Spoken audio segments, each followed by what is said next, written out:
Hey, welcome back to the PTDU Playbook. Here with Savannah and myself, Adam Kerr. Today we are going to get into how to market a niche. A few things. One is going to be kind of why is a niche important? Two, how are you going to pick it? Three, how do you actually go about doing it in a real world setting? And then four, how do we turn those efforts into referrals at the end of the day?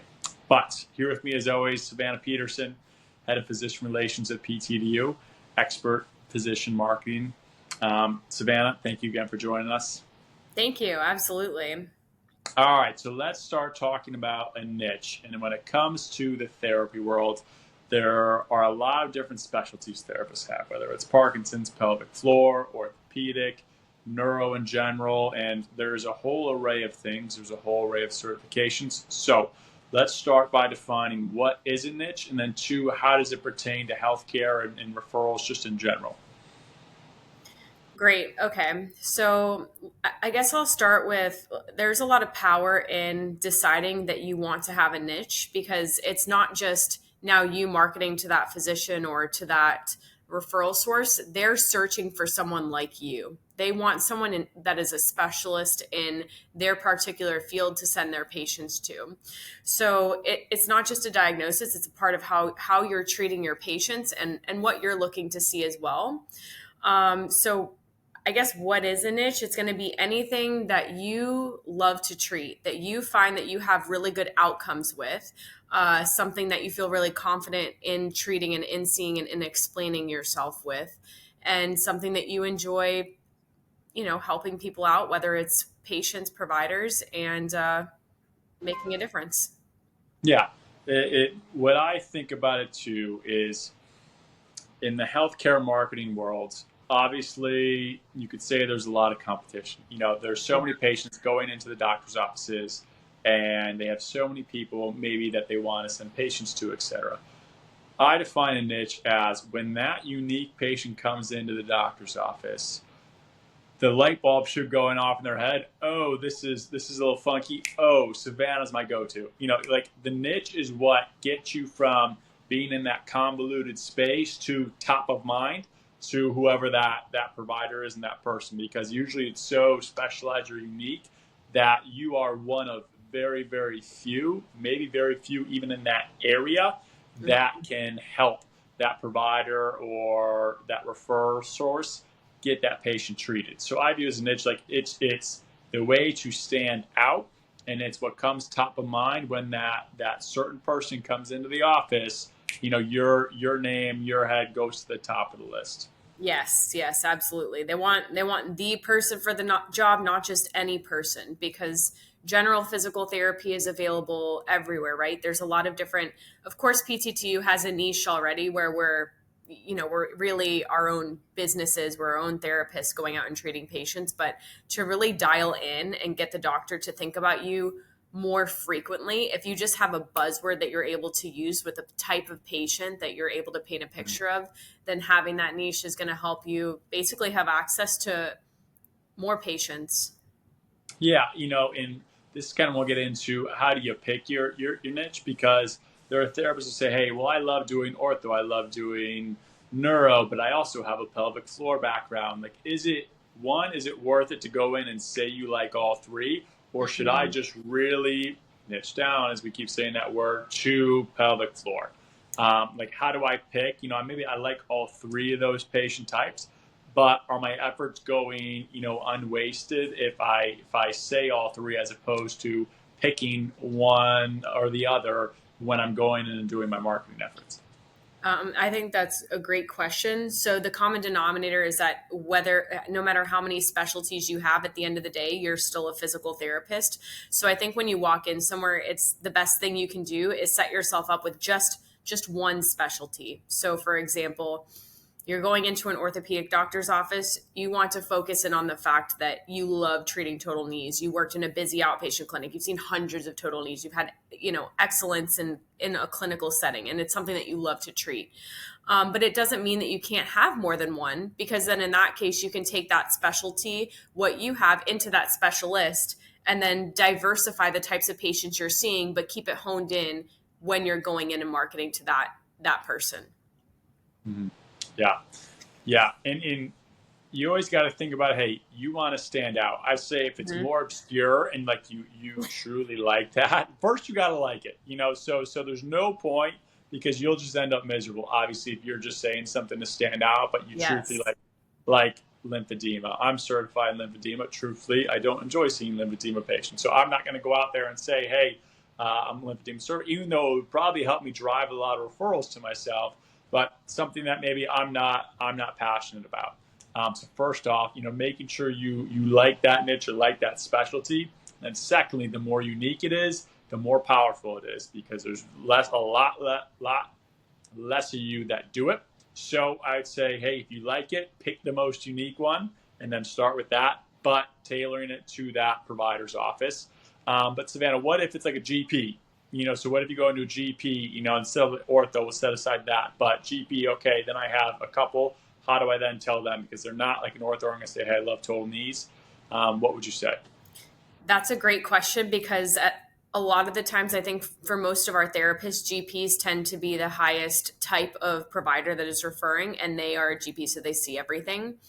I think you could turn it into a question and just say, is there any diagnosis that you see on the physical therapy side you have trouble finding a therapist for? And then maybe that opens up the door to a conversation. If it doesn't open up the door to a conversation, then I would stick with, I can see any of your patients, but what I love to treat is X, Y, and Z. So that way, at least they know that they can send really anything to you. You can be a catch-all still and get the maximum amount of referrals from the office. But it also puts you into a lane where they know what you love to do. And like, let's face it, when we talk about something that we have passion about, you're going to talk about it differently. You're just going to emulate something different in there. And they feel that. So you might as well stick with what you love to do because it's going to help you market better. Yeah. Okay, great. And let's parlay that into, okay, I've identified, hey, I'm going to do pelvic floor. What's my game plan? What is the stages, from, okay, I'm going to pick these certain offices, to then, hey, I'm going to come in with maybe these materials, to then, hey, education or in service. How would you stack kind of from maybe first visit or, planning your approach to second or third time in the office? Can you stack that? 100%. First visit, keep it as simple as possible. It's introductory level, so you don't want to inundate them with too much information. As long as they know who you are, what you do, they have a business card, or they have several business cards to be able to refer to you, and they know what your niche is, I think that you're good on visit one. And if the conversation naturally progresses, that's great. But at the same time, you want to leave space for you to continue to develop that relationship. I'd say on visit two, you hopefully at that point maybe have seen a patient, within that time frame that you visited the doctor, or even if you don't, you've seen this patient before, this avatar of yours, because they're the patient you love to see. So then you go in with a story, right? And you share with them a patient experience. Oh, I just saw this patient a month or two ago and I was thinking about them. I had to tell you about them. They had a great experience and this is what I was able to do to help them. So I just wanted to remind you that these are the types of patients I love to see. I had really good outcomes with this person, and I know someone's going to come across your desk that needs this. So that's exactly what I'm here for. It's great to see you again. How's it going? Visit three. One of our therapists, what I love that she does is she actually brought in, she's a pelvic floor therapist. She brings in a pelvic floor model to her offices. So I love that because she's walking in with like this big bulky item and she's holding up, she's like, look at my pelvic floor model. But it just catches them off guard. And you know what? It takes their guard down because they're like, well, what is she trying to teach me? And if you have that teachable moment, maybe they're going to bring over the provider and say, oh, Becca brought in something really cool today. I wanted to show you this. Or for if you have a vestibular and balance specialty, bringing in a balance pad and saying, okay, I want to do a quick balance assessment on you. Do you have time today? It'll take 3 minutes, and having them stand, eyes closed, arms crossed, single leg, anything like that, where it gets them to interact with you. So I try to break it down in 3 different ways. Introduce yourself, have a patient to talk about, and then do something that's a little bit obscure or different that will get them to see that you're here not just as somebody not as a marketer. You're a healthcare provider and you have knowledge to share, and you have a gift, so you might as well kind of get them involved with it and thinking a little bit differently. Yeah. That's all really good advice. Taking it outside of the office. maybe into the community and still Mhm. targeting that. What about, like I said, we can even go with the pelvic floor. How do you break that into maybe women's communities or things local in town? What would you say? Okay, we talk about MD, but then how do I still take my niche to the community? Yes. So taking your niche to the community is going to look slightly different because not every patient wants the science part of it. They want the experience. So I think that you're kind of more so wanting to create a way to interact with them. By a show of hands, how many people have experienced this? Or like getting people, I mean, you could obviously do some type of seminar or community event, any type of networking event. But ideally, you want to find a way to create a connection with them in a way that they can interact back with you. Uh, Yeah, and making things that kind of feel awkward to talk about, like not awkward. Like people don't yeah, like to talk about the fact that they have Parkinson's. Nobody wants to sit in a circle and say, "Oh, well, all of us have Parkinson's, and this sucks." It's like instead, let's talk about things that are fun, that are different, like how music therapy helps Parkinson's patients, and you know what I mean. You're just come up with different ideas that help you innovate what you do, showing that you're here to help and you're a provider, but also like you're creating a relationship, and relationships are going to help you establish seeing a patient over just like a transaction and yeah, I mean, yeah. And when it comes to niches in healthcare, it has to do with patients have like something wrong with them, or something that's yeah, going on. Like they're not beating their chest saying, "Hey, I got this," So it's like, how do you make them feel comfortable? Kind of coming out of their shell and approaching like the professional you to help them. I love the point you make about kind of making that awkward conversation like fun or very easily natural. digestible. Yeah, because no one wants to say, "Hey, like I'm having incontinence." Like that's not a thing where there's gonna be people lining up to show, to say, "Hey, well, I got this," because it's a touch, personal. Yeah, So finding ways to really disarm your community and say, "Hey, like this is very normal, and I'm here to help you." And trying to create that inviting atmosphere, like you said, to be able to try and get those people to come to light and say, "Hey, I have this and I need help," and being that trusted person. Because a lot of these people, they don't even know the first place to look for communities. So whether it's just an online presence you may have, whether it's events, whether it's a seminar, or just ways that people can maybe message you directly to say, "Hey, it's okay. You can tell me how what's going on, and I'm going to be here for you." 100%. And you know what? I think that makes you a better therapist if you can communicate in a way with something that, again, like doesn't feel natural to talk about, and make it something that they want to tell you so that they can get better. Because if they're scared to talk about it and they don't feel safe to have that discussion, then 9 times out of 10, I mean, think about it, probably a lot of these patients that are even going into the office are trying to avoid that conversation in general with their doctor. So let alone like you're really in this space where you can make an actual Yeah. difference with people if you just open the floor to having a conversation.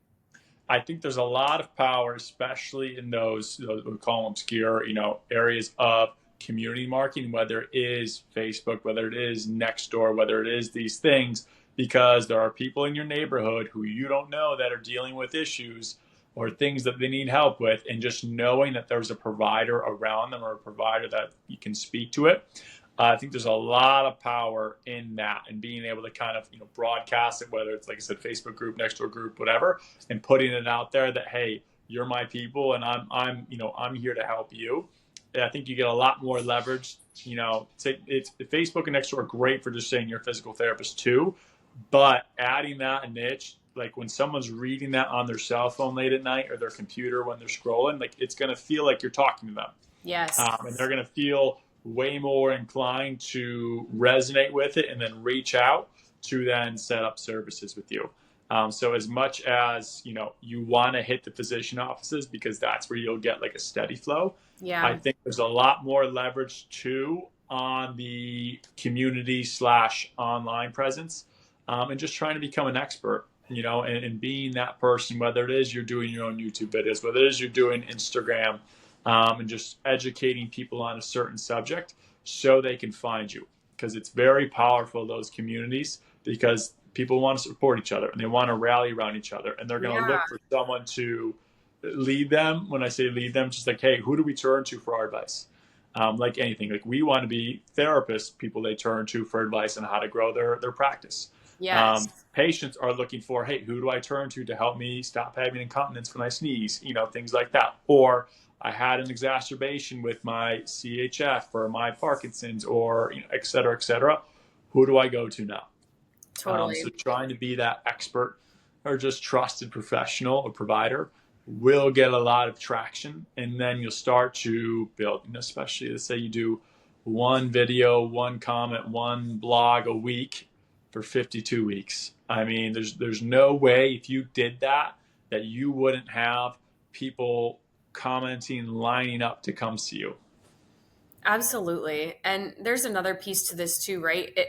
If not everybody loves being in front of a camera. I know Yeah, that's a challenge a yeah, lot of the time, especially with therapists, because you do it because you like seeing patients, not because you want to put yourself on a camera. But again, imagine like if it's tough for you to put yourself on a camera and talk about it, imagine how tough it is for somebody to talk about it when it's their own selves dealing with it. yeah, So like always use that as your reminder. Don't have a fear of the camera. You're just here to have a discussion and to help people. And when you open yourself up to that and just have that little shift in mindset, yeah. people value that. They value you being real Mhm. versus just being fake or trying to make yourself look to be something on a camera that you're not. Be yourself and Yeah. resonate with the right Good crowd. resources. If you're watching this, just like, hey, where do I start doing this?